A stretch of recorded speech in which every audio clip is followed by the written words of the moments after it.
Baiklah, bismillahirrahmanirrahim. Assalamualaikum warahmatullahi wabarakatuh dan selamat sejahtera. Okay, pelajar, selamat datang ke kelas PJ. Okay, jadi pada hari ini kita akan belajar dengan tajuk PJ. Okay, di mana seperti yang kita tahu sekarang dalam musim COVID-19, jadi kita belajar ikut norma baru. Right? Jadi sebelum awak teruskan video ni, lepas awak tengok video ni, jangan lupa awak tekan subscribe dan juga like video kat bawah ni Okay, jadi kita akan pergi slide yang pertama. Okay, di mana ini buku teks awak, nanti awak akan ambil di sekolah. Okay, jadi untuk tahun ni, bagi pendidikan jasmani, setakat ni saya akan ajar lelaki dan perempuan. Jadi dalam tempoh era PKP ni, pembelajaran norma baru, kita akan mulakan dengan pendidikan kesihatan dulu. Pendidikan jasmani, kita tengok keadaan, ada kata kalau lepas ni kamu boleh naik sekolah, jadi kita akan mula dengan pendidikan jasmani. Jadi seperti yang kamu lihat dekat slide saya tu, ada kandungan dia. Untuk kandungan pendidikan jasmani, kita ada pergerakan biirama, permainan kategori serangan, permainan kategori jaring, permainan pukul dan memandang, rekreasi dan juga kecergasan. Okay, manakala untuk pendidikan kesihatan kita ada 3 bab. Okay, yang pertama ialah unit 1, unit 2 dan juga unit 3. Okey. Okay, baiklah. Jadi untuk hari ini kita akan masuk bab yang pertama iaitu pengurusan mental dan emosi. Okey.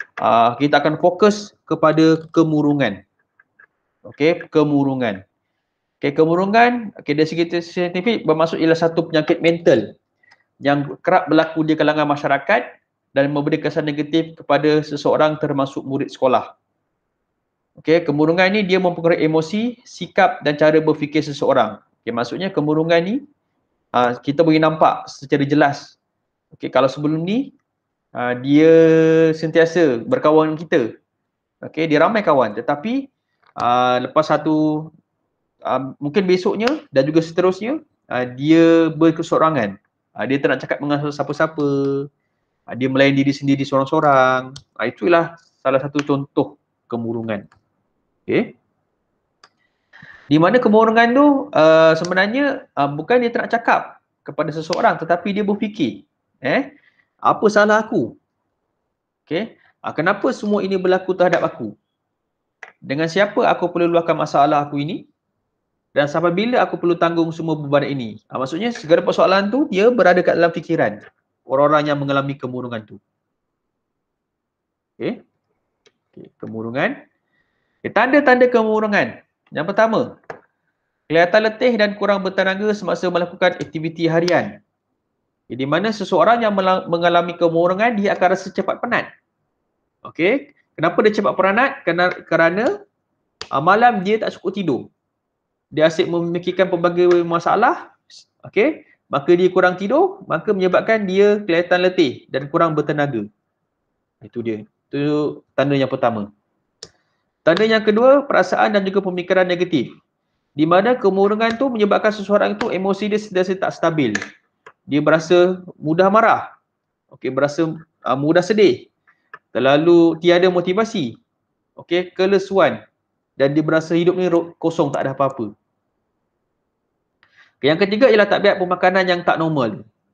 Ini di mana orang kemurungan ni bila dia stres, dia ada tanda kemurungan, maka dia asyik nak makan je.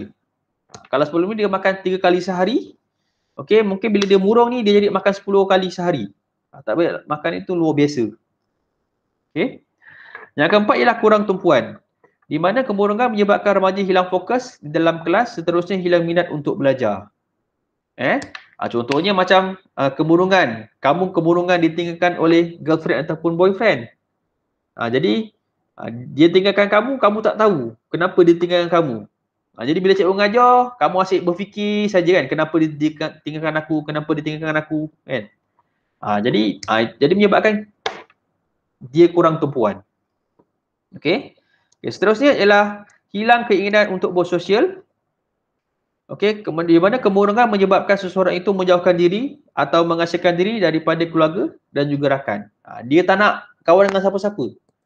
Macam saya cakap tadi, sebelum ni dia ramai kawan, dia kawan dengan semua orang. Tetapi bila dia kemurungan, dia tak nak kawan dengan siapa-siapa. Dia seorang-seorang je. Itu tanda-tanda, 5 tanda-tanda kemurungan. Okay, apakah punca-punca kemurungan? Seseorang yang mengalami kemurungan mungkin tidak sedar bahawa mereka sedang mengalami kemurungan. Dia tak sedar pun sebenarnya.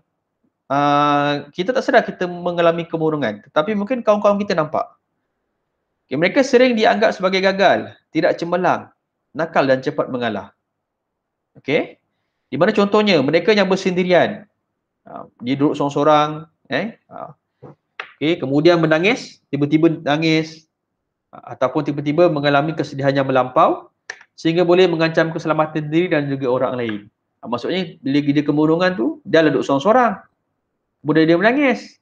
Bila menangis tu nanti mulalah fikiran tu datang macam-macam. Hingga boleh menyebabkan paling buruk ialah insiden bunuh diri. Itulah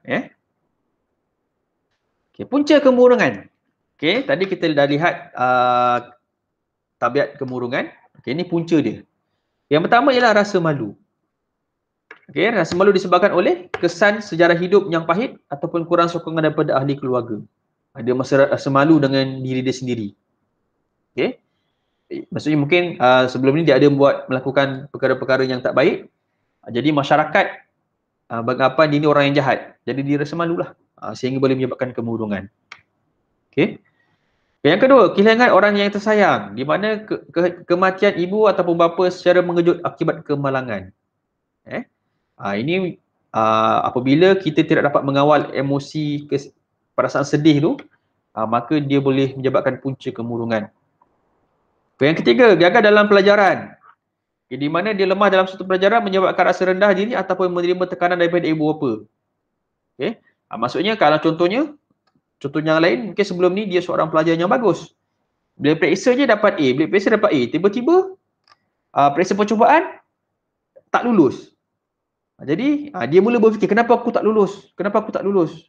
Jadi hingga boleh menyebabkan kemurungan. Okey. Yang keempat ialah hilang anggota tubuh badan akibat kemalangan ataupun penyakit.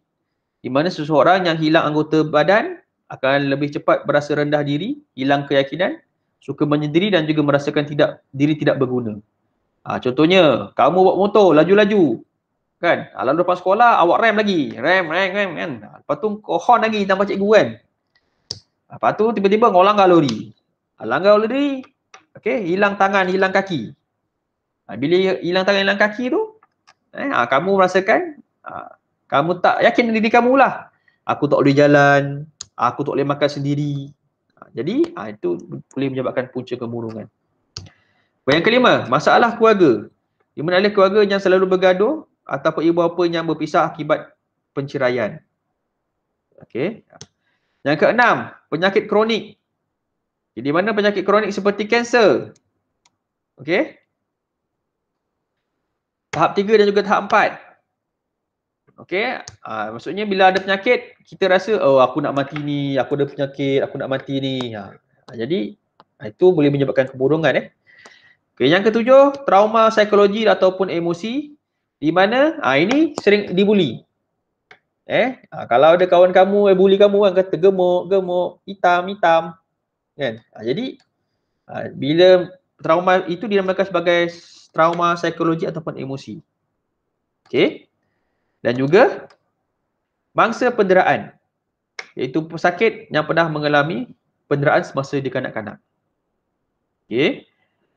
Untuk 7 jenis kemurungan ni, inilah 7 jenis kemurungan lah.